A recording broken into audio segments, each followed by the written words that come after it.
Hello and welcome back to another episode of my MotoGP 20 career mode here for our second season of MotoGP. So there's no notifications on this screen, but of course we have more screens to check. So we've got a notification on the Moto3 junior team planning for next year on the technical director.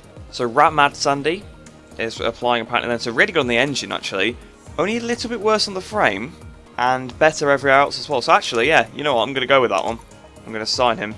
So obviously it's not immediate effect, you have to do it for next year, but I've signed him ready for next year anyway.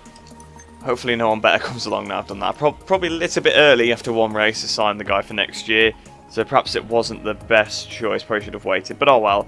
He looked like quite a good candidate, so I thought I would go for it so that he doesn't disappear or anything like that. So then the next race we've got is Austin, so we need to advance up to that point. So how many weeks have we got? We've got 1, 2, 3, so we've got 3 weeks to advance. So we've got a notification on our technical staff now, on the data analyst. Matt O'Ryan applying, so a lot better on the aero, a little bit worse on the engine, a bit better on the frame. It's actually not bad overall, but we'll, I've just made the mistake of signing some because I thought they looked decent straight away. Got another team planning, so a new team manager, seems to be quite a bit worse, so I'll definitely refuse that one. And there we go then, that is the upgrades done on the R&D as well. Well, the electronics upgrade, the engine braking upgrade. So, have we got enough points to upgrade anything else? No, we've not got enough on the frame yet. Have we got enough on here? Obviously, we've just done upgrades. Of course, we're not going to aerodynamics. No, not quite enough there either. And there is enough for an engine upgrade, so I think I'll put that on. So we'll add all the engine staff, and then on the research, we'll put the electronic staff back on. There we go. So then, nothing on the Moto3 junior team then, so we'll head into the weekend here at COTA. Last year it was a pretty good stomping ground for us. Now, we weren't the best, I'll be honest. In qualifying we struggled quite a lot, but in the race we had a really good comeback and we did get up to second position, I believe it was. Marquez had just got too far out of reach, which turned out to be something that happened quite a lot in the season, him getting away and being a little bit too far away from me. So we'll head into this weekend then. I've clicked the wrong button. Hopefully it is a dry weekend, looks like it is. So I'll do my qualifying session, watch the Moto3 race, and then head into my race. So then we're here in Texas for qualifying 1 here at the Circuit of the Americas. A bit of a glitch going on with the music during the intro cutscene as well, so that's why the music had literally just started when I started talking. But who's in this session with us then? Franco Morbidelli, Miguel Oliveira, Iker Lecuona, Danilo Petrucci, Francesco Bagnaia, Cal Crutchlow, Takaki Nakagami, Aleix Espargaro, Jorge Martin, Jean Zarco, Alex Marquez, Tito Rabat, and myself then, of course. So then, I think we'll head straight out onto the track. Obviously, we have been pretty quick here over the years in the different sessions. I think we got pole twice in Moto2 and Moto3. We got pole in both of those.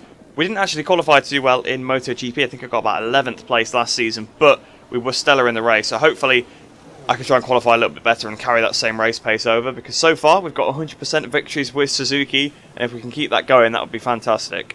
So coming out the last corner, sliding that rear tyre, just try to control the wheelie. You have to really make sure you've got some direction on the analog stick when you're coming out the corners, otherwise this bike will go straight upwards. That's how we had some decent pace at Qatar, to be honest. How I made up all the time on pole was by controlling the wheelies, because that's where we were losing a lot of time before. As you can see, through the first corner we did it quite well. Nakagami just up the road ahead of us. I think he's underperforming a little bit maybe this season so far, but obviously there's only been one race, so I'm not actually too sure how he'll end up at the end of the season. But people who were definitely underperforming in the last race were the 2 factory Yamaha boys, absolutely nowhere near, but 3/10 underneath in this first sector. So that is very good, and we are closing quickly up to Nakagami, so hopefully he's no problem. Did the rear-iron trick to use on pole. It's currently Oliveira. But Nakagami's right ahead of us now, so we're about to come towards a straight. So if I can try and stick behind him into this corner, usually I would probably have outbraked him into there. I remember on the exit this one, you've got to keep the angle on so you don't wheelie. Here we go then, getting the slipstream. We're 6/10 underneath the tyre now, going flying past Takaki Nakagami. Down the straight towards the tricky turn 12, obviously Marquez crashing the real-life 2019 Grand Prix. There won't be one in 2020, unfortunately. Got a little bit wide through turn 12, actually. A pretty bad run through there because we also wheelied out of there, so that definitely cost me a lot of time. Running really wide into 13, so we are struggling through this section of the track so far. I remember struggling through here a little bit with the KTM, but the first sector was the main issue with that bike, although this bike turns very well. It's just me making some mistakes, but we're still 7, nearly 8 tenths underneath Oliveira's time. 2:03.6 of course being the time set, so we're on for a 2:02, which on a not too upgraded career mode bike isn't that bad, to be fair.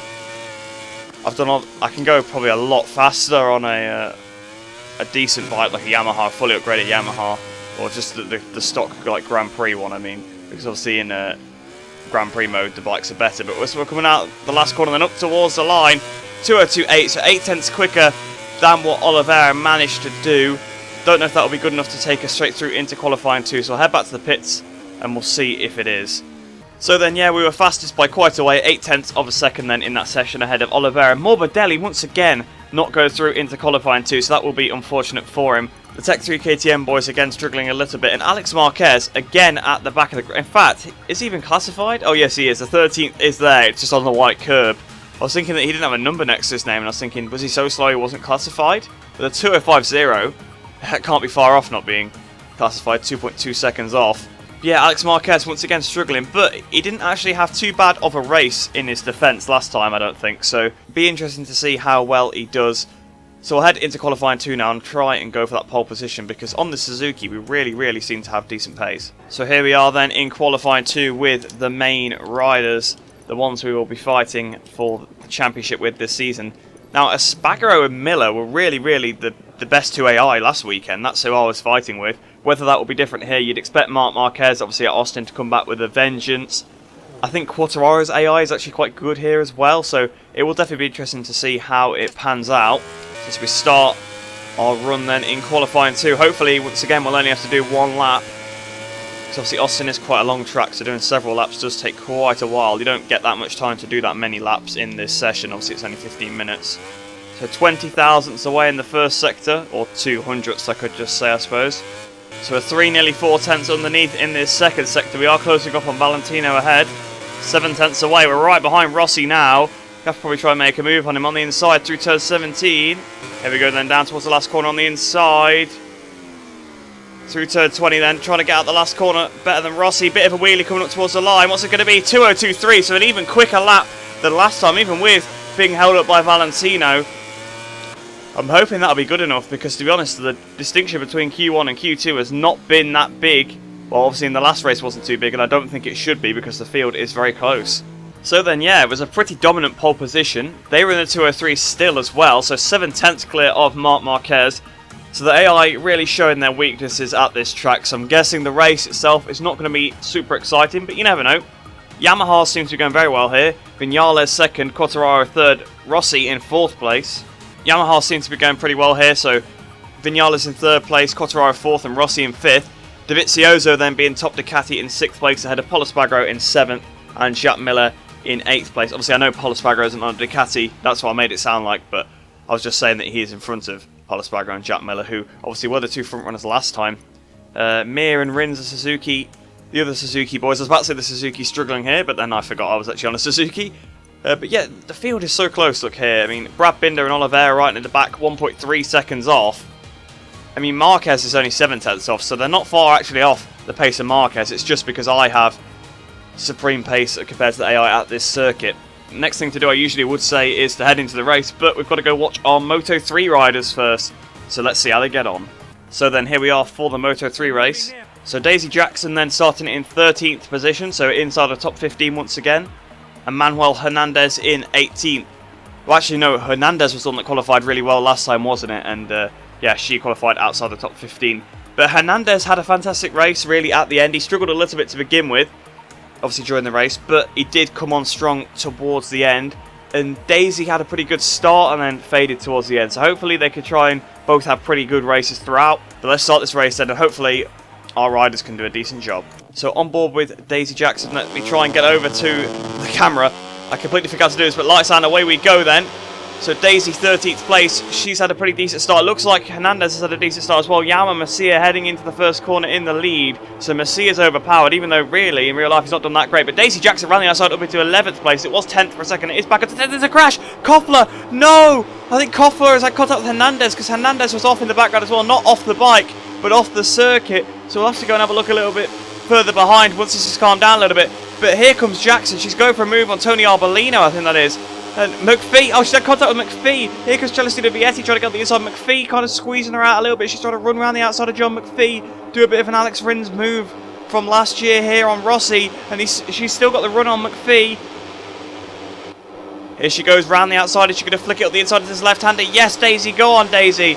She couldn't quite pull it off on John McPhee. But top 10 during the first lap. 9th place. That's a fantastic start. Obviously, she really got off the line well last time as well from down the order. Don't know where Hernandez is, obviously. I can't see him in the background because obviously he had contact, it looked like, with Koffler near the back. If you look in the background, there he is, at 31st, so he's in last place, unfortunately, for Hernandez. But we'll have to keep an eye on his progress, make sure we don't neglect to watch him. But she's going for a move now on John McPhee. Here's Daisy Jackson down the straight towards turn 12. Is she going to pull the move off on John McPhee? Here she goes, yes she does, up into 8th position, so it's been a fantastic start for her. She almost lost the front there, I think actually she picked the bike up. So good job she didn't quite do that, and she's going around the outside of Arbolino by the looks of it now as well. McPhee still got the inside though, hanging around the outside of McPhee, get on the power, go on girl. She's still side by side with him as we go towards the double left-handers, up the inside of McPhee she goes, so she's back up into 8th place once again. So her sights will be set on Tony Arbolino now. So we watch Hernandez then, he's got up into 29th, he's looking up the inside of Carlos Tatai, and it looks like Kaito Toba as well, and whoever that is as well. I think it's one of the Prustal GPs, I'm not sure which one. It's Barry Boltus, so he's up into 28th place. Oh, Barry Boltus trying to get back up the inside, but if we swap back to Daisy then she's still sat in behind Tony Arbolino. So Antonelli leads, Messia 2nd, Foggia 3rd, Mino 4th, Fanati 5th, Suzuki 6th, Arbolino 7th, Jackson in 8th place, McPhee in 9th, and Celestina Vietti in 10th place. But is she looking for a move into turn 1? You've got to watch out with that. It's easy to lose the front into turn 1. But she's doing alright for now. She hasn't crashed there. So I think we'll probably swap back to Hernandez in a second after we've... Oh, she's actually right behind Arbolino. If she can make this move on the Arbolino around the outside towards the S section, can she do it? Through the left, flicking over to the right. She's lost a little bit of time to him actually. So I think for now she's probably going to stay behind him. So if we swap back to Hernandez, Hernandez in 27th, he's got light damage. That's probably from the contact with Koffler. I'm not sure actually what happened with that. It was quite strange, but he's looking for a move now on Jeremy Alcoba. Up the inside of Alcoba he goes. He's up into 26th. Alcoba in this game has really not got the pace, because Alcoba in real life has really been impressing me so far. But around the outside, up the inside goes Manuel Hernandez up into 26th, but Alcoba still running it around the outside. But for now, he can't make the move stick, so it is Hernandez up into 26th position. Oh, it wasn't Koffler that's gone down, it's Darren Binder, because I've just seen Koffler up ahead, actually. So my apologies for thinking that it was Koffler that had gone down, when actually it was Darren Binder, because Koffler is still in the group. There is Darren Binder in last position. So here goes. I think we missed Daisy overtake Arbolino. Oh no, she's just done it on the straight as we swap back to her. So it was a good time to swap back to her there. She just slipstreamed past Arbolino on the straight. We missed it because of the camera angle. But I wanted to check how she was getting on, because obviously she was closing up to him earlier on in the lap. So she's up into the top 7 now. This is a fantastic result so far for her. So we'll keep watching her for a little bit to make sure nothing happens with Arbolino, because he's all over the back of her. Obviously now he's almost hit her at the back. Arbolino trying to go around the outside on that Sniper's machine. Sniper Honda versus DHL Honda. But he's really got a bad exit actually. She's got to squeeze him out. Really beautiful move there. And she's actually stretching away. So up next I think is Andrea Mino. Can she catch up to Mino? See, it's only a 4-lap race here because of the track length, but can she catch him up? So Hernandez now up into 23rd position, so we've missed him past a few riders. He's passed both of the Tech 3 KTMs by the looks of it, and now he's behind Maximilian Koffler. But what have they got to the inside? Is that Channon Chu at the inside? Not Channon Chu, sorry, it'd be Dennis, but I think it was actually Sasaki anyway. So I've messed that one up royally, haven't I? Yeah, he had got past them. I think he'd already got past Toba before, but yeah, he's up into 23rd now. He's trying to get the slipstream on Maximilian Koffler. But it looks like Jackson is making some inroads on Mino, so we've got to keep an eye on that for the last lap. Hopefully she doesn't drop back off like she did in Qatar. But her tyres are in good condition, although I thought in Qatar they looked pretty good. But Arbolino all over the back of her. Arbolino was very fast through this section of track last lap when he got all over the back of her, so she's got to watch out. He's trying to go around the outside once again like he did on the previous lap. He took the position for a tiny bit of time there. He's trying to run around the outside. This time she's not squeezed him out so well, but she's got the bike sat up on the fat bit of the tyre first, so she's got the better exit. So Hernandez still down in 23rd. He's not been able to catch Koffler, but it looks like Toba's all over the back of him, so I think this damage starting to affect Hernandez. You can see on the right hand side of his rear tyre, actually it was slightly overheated then. Here comes Toba around the outside of Hernandez. That was actually a really good move by Kaito Toba. but he hasn't quite pulled it off. They're going side by side towards the final corner. Jackson's still ahead of Arbolino, if you see on the timer screen on the left-hand side of the screen. Yeah, it looks like the damage really starting to affect Hernandez now. You can see Darren Binder's actually caught up to the pack and is making some inroads. Antonelli 2:17, fastest lap of the race. Hernandez still side by side with Toba as we go towards the first corner. Please don't bin it, mate. So he's had to swap. Oh, Toba's almost high-sided through that first corner. That was unbelievable. Toba's managed to hang on to that one. And that's allowed Hernandez to have a beautiful run. Around the outside he goes. Is he going to get this 23rd place? Hopefully he can. But I don't think he's done it. No, he's had to slot in behind Toba. So we've missed that Jackson has actually lost a position to Arbolino again. Unfortunately, while watching that battle a bit further behind, it looks like she's struggling with the tyres. Looks like Alonso Lopez all over the back of her. Please don't crash her off, Alonso. He was going for a bit of a dodgy move then, but he didn't quite pull it off. But she's still back on the rear tyre of him, so actually she's looking for another move. So it doesn't look like she's dropping through the order. She's going up the inside into this left-hander. Can she pull it off? Not quite, but she'll now have to straight to try and slipstream Tony Arbolino.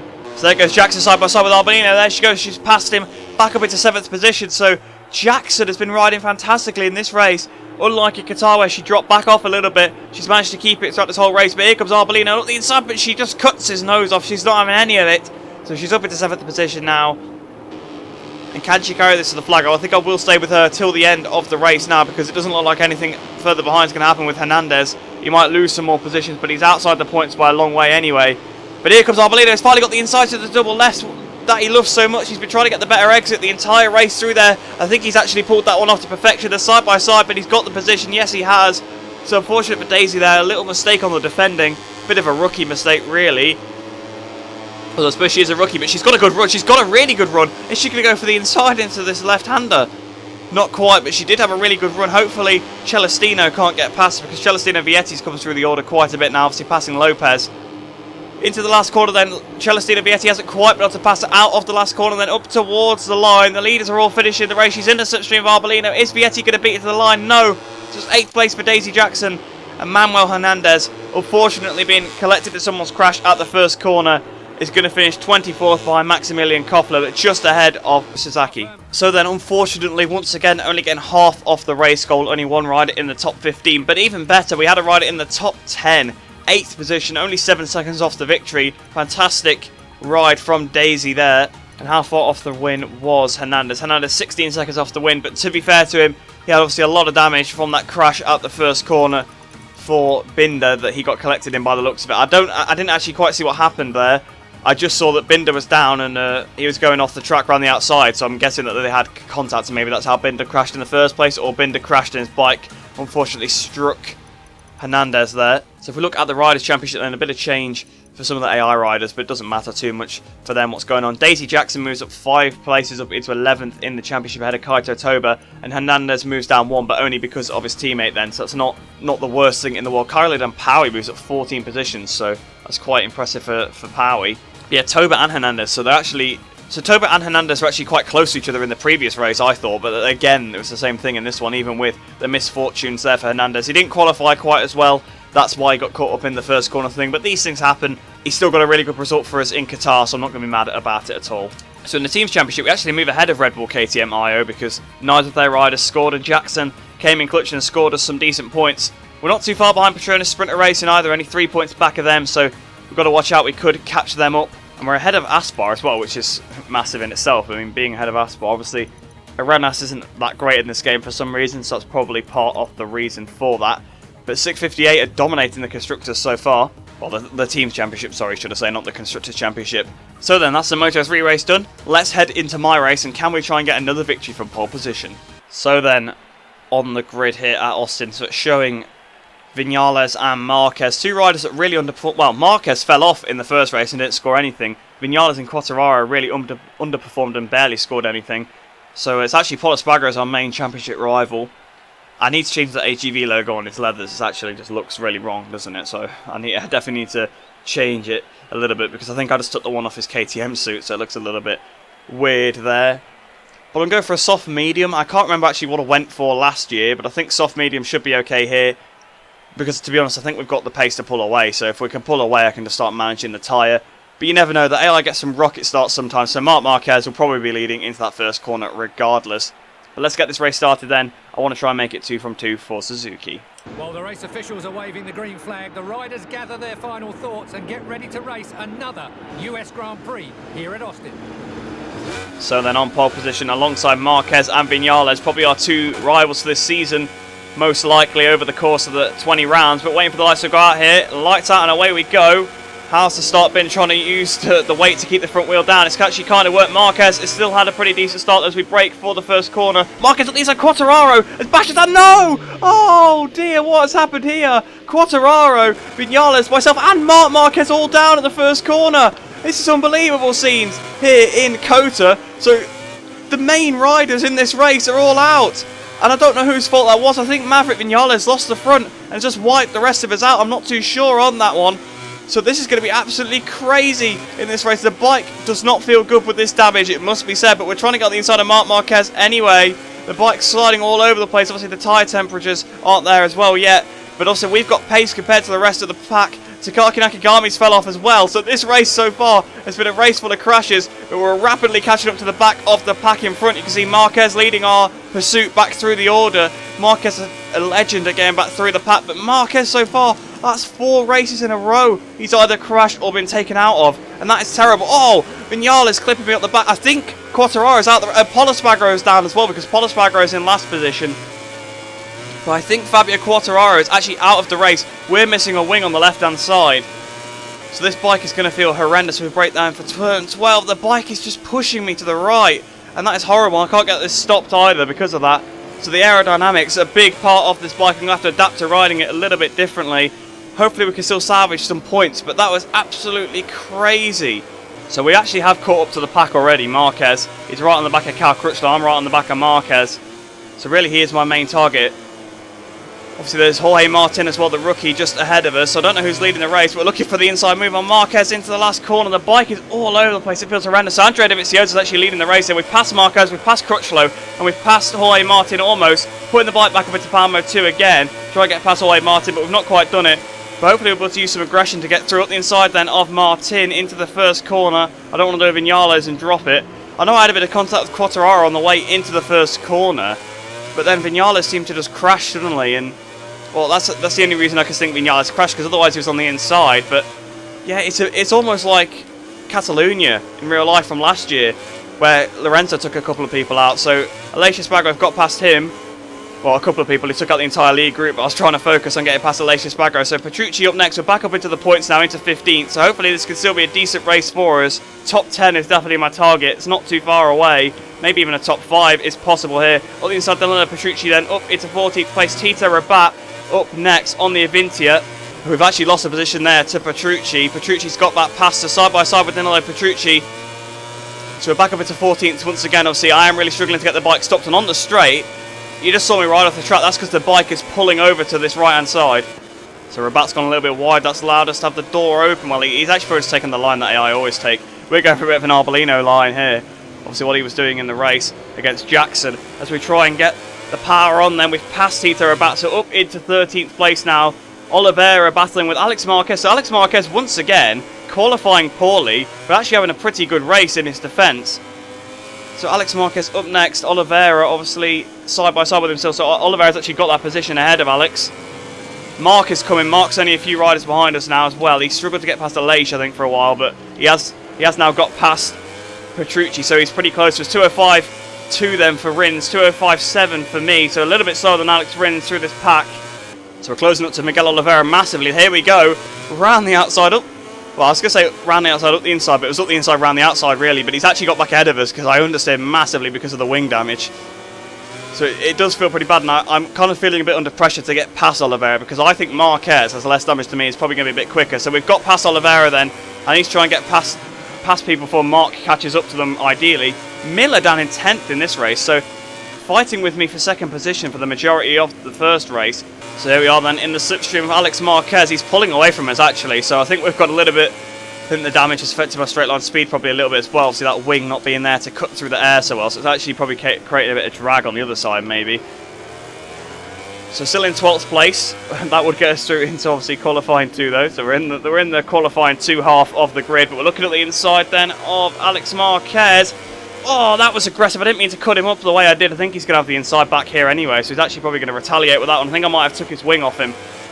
That was a way too aggressive move. It wasn't meant to be. I just made a mistake genuinely on the overtake.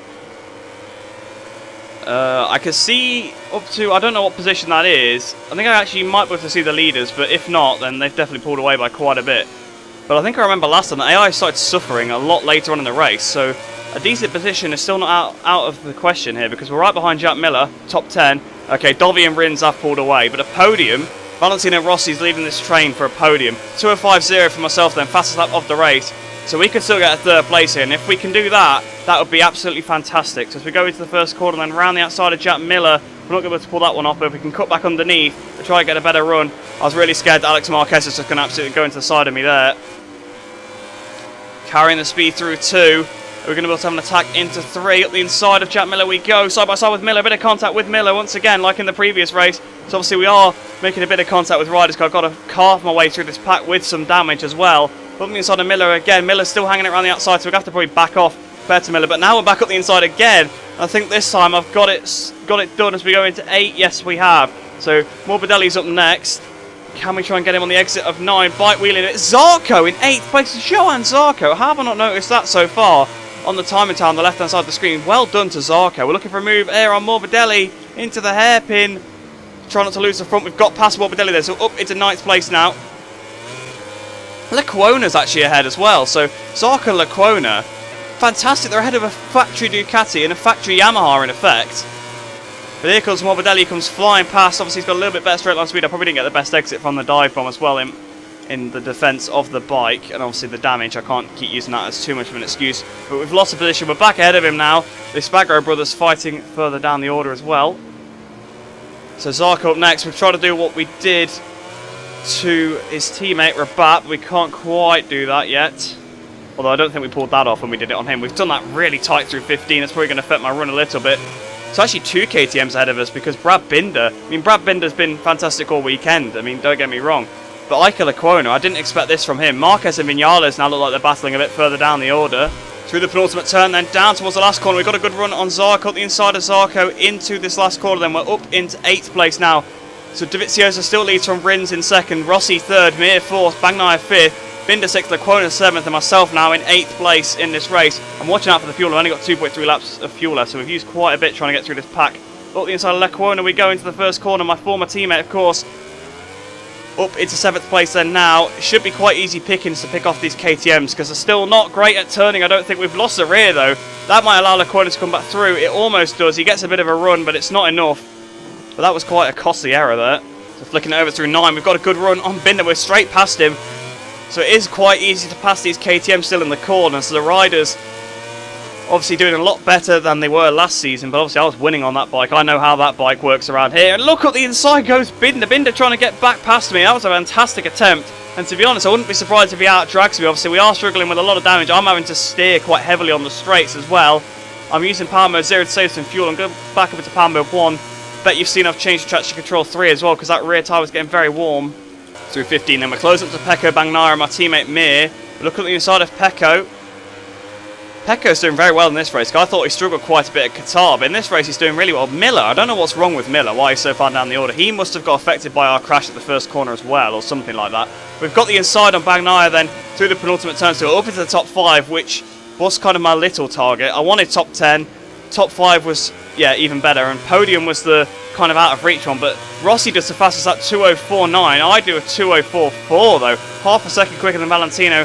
And here we go for a move on Mir into the first corner. My teammate, don't want to be too aggressive on him, but at the same time I've got places to go. I've cut that first corner a little bit, actually probably affected me if anything. So we're close right up to the back of Valentino Rossi, 3/10 behind him. We might steal this podium from him right at the death. We're 3.5 seconds ahead of Joan Mir. Now we had the pace by a massive amount. We should have walked away with this victory. Really. It was unfortunate we had that crash at the first corner. Obviously it did take out most of the leaders, to be fair. But Dovizioso, Rins stayed. But I don't think I'm going to be quite able to get them through 13 then. We're on the inside of Valentino Rossi. Rossi still side by side. I'm trying to get the power down, but the tyre is just so worn. There's nothing I could do. Trying to run it around the outside of Rossi. Rossi's gone a little bit wide. Can we get the better exit on him?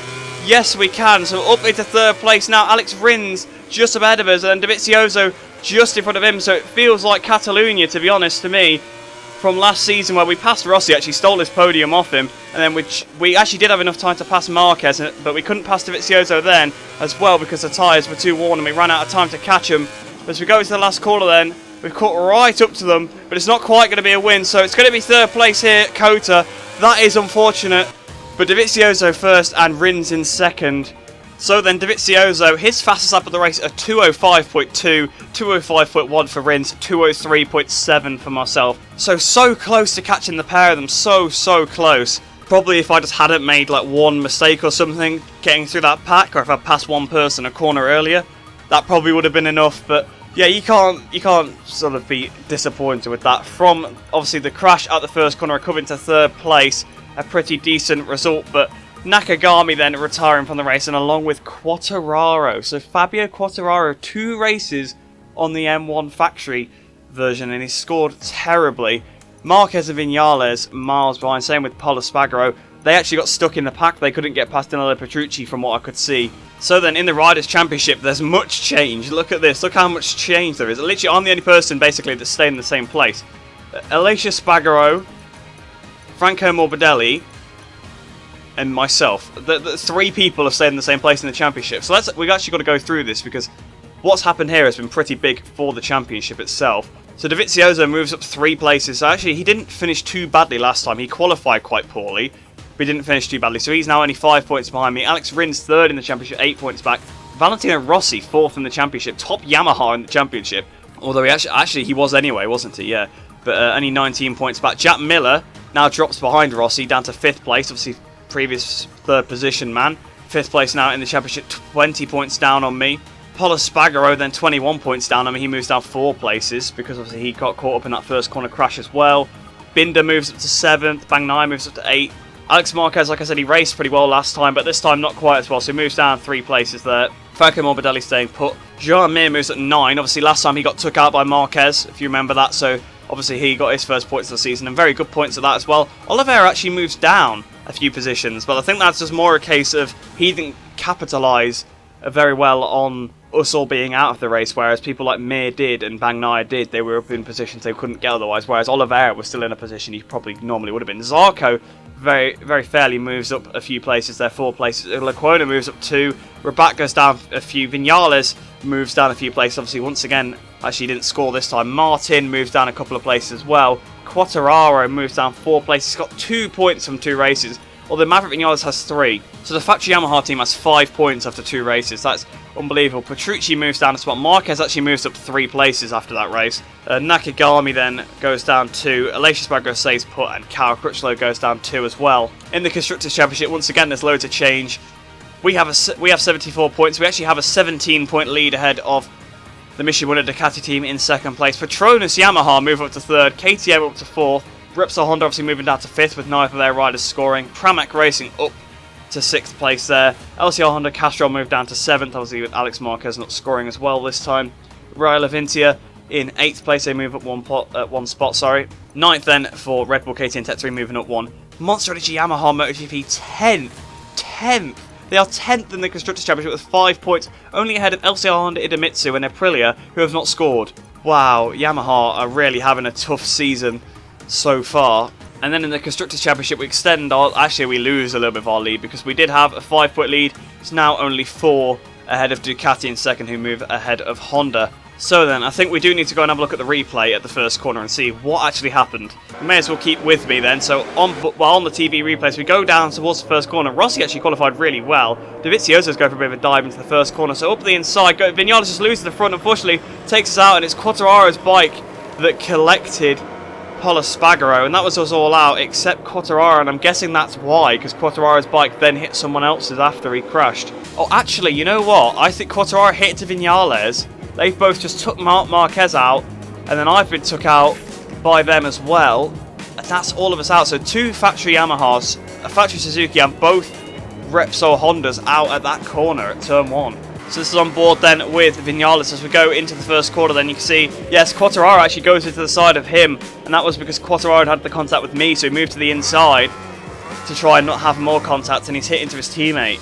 So Viñales then on the inside as we go into the first corner. just clipped by Quartararo there, so a bit of a mistake there from Quartararo, quite a bad one at that. And their bikes then just take out Marquez, and it's actually, yeah, the two Yamaha bikes actually both took a Repsol Honda out each. So this is on board then with Marquez as we go into the first corner. He's just leading the race, and he gets clipped by Fabio's bike, which sends his rear round, and then Vinales' bike just keeps pushing him, which obviously just sends it the rest of the way around.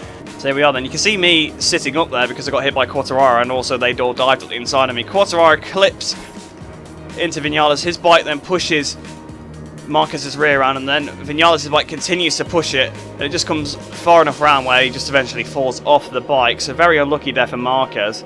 So this is on board with Fabio Quartararo then as we go down towards the first corner. He hits the brakes, then he goes straight into me. Yeah, that wasn't my fault at all, that contact. He just runs into the side of me and then clips his teammate. So into the first corner, then I'm turning in already because I was actually leading at this point, to be honest. I'd got ahead, so I'm braking, I'm starting to turn in, and Quartararo just comes flying into the side of me there. That hits me quite aggressively, and then just goes straight into his teammate and takes them both down. This is on board with Pol Espargaro then. He's going into the first corner, he's on the outside all on his own there, and actually Pol Espargaro is the one that had me off. Hang on. How did I not realise that at the time? Yeah. Hang on. I completely missed that at the time that we'd been collected in that crash. I thought I got hit by the Yamahas. I did not get hit by the Yamahas at all. I got hit by Pol Espargaro. He might have then hit me into the Yamahas, but I crashed already. So Pol Espargaro actually was the one that caused us to crash. Okay, that's weird. That is really weird. So I don't know what Pol was really doing. A little bit odd, to be honest. So here we go then, into the first corner on board with me. Obviously we've seen this point of view already. Yeah, it's just because it all happened so fast. I saw those guys crash and all of a sudden I was on the floor and I just assumed I'd been collected by them. But no, it's actually Pol Espargaro just took me out. I think I would have got collected by those bikes anyway, or definitely forced wide by them. But yeah, that's such a weird, weird collision at the first corner. So then on the reputation front, we gained 18,100 reputation points because obviously we managed to still get pole position, which gives us extra, and we got our team objective top 5, which is the maximum you can get if you meet your team objective. So that takes us up to 519,800 reputation points. And then obviously in the credits here, wow, we gained a lot, 72,040. We got 40,000. We got more from our Moto3 race than we did for our MotoGP race. That's quite interesting. And that was Daisy Jackson getting 8th place. Hernandez, unfortunately, obviously he had a lot of bad luck, getting caught up in a first corner crash, just like me. So the team owner and one of the riders. So I've showed him how to do a recovery ride, just in case it ever happens to him again in my race there. So overall then we gained 72,040 credits, which takes us up to 1,844,452 credits. And if we have a look then at the team prestige, we gained 15 overall, because similarly, one met the objective, one didn't. So we lose some points for not meeting it. They got 150 research data. If they could try and get some more, their bike would be a bit better. I don't think there's anything I can do for their bike yet, is there? Got 275 research data. No, I need 700 for the first upgrade, at least. Oh no, I need 413 for the first frame. So yeah, it's gonna be a while before they see any improvement if they keep doing their free practice like that. But that is it then. We actually maintain our championship lead in this episode. Doesn't decrease, doesn't increase, just stays the same. And I don't think that's happened since we've done one race episodes. I think it's happened before in 2 race episodes. Back in Moto 2, I probably won a race and then came second in the next one or something like that, or the other way around, and then maintained the championship lead. But actually, no, this time it's a different rider behind as well. But obviously that first corner pile-up causing some chaos in the race and in the championship. Marc Marquez still with 0 points after 2 races. Fabio Quartararo with 2 and Maverick Vinales with 3. So to be honest, those 3 all basically with nothing. Dovizioso currently our closest rival in the championship. But I hope you guys have enjoyed that episode then. I hope you enjoy the rest of your day. Hope you're all staying safe, and I shall see you in the next one.